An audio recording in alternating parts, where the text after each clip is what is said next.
So yan, good morning. Andito kami sa likod bahay ng aking bebe. Ayan may nakita ako din na hindi ko naman agad napansin na meron pala din kaya nabasa ako pag habang nagdidig ng mga halaman.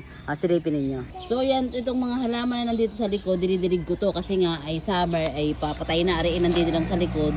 Hindi ko napansin, dito sa loob pala nito ay merong mga itlog. Ayun, ang daming itlog. O diba, itlog yan ng manok.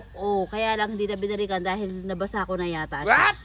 So ang gagawin natin, ating kukunin at atin ang ilalaga kasi hindi na daw ito babalikan. Yan, bebe, yan bantayan mo ha. Ito ate itlog ha. Yan, huwag mo baka basag. Kukunin pa natin itong mga itlog na nandito. Ayan. Yan po. Ang dami. Yes, madami. Ayan po, yan, ang dami. Yan, yan pa. Kuha pa tayo, kuha pa.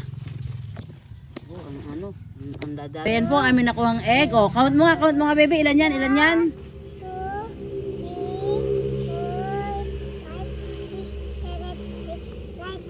10 ba yan?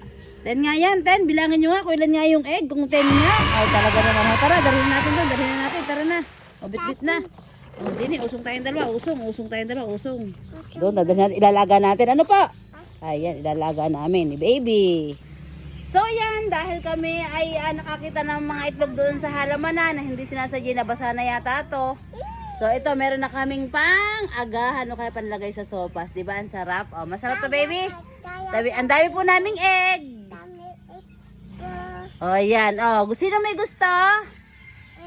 Sino may gustong egg?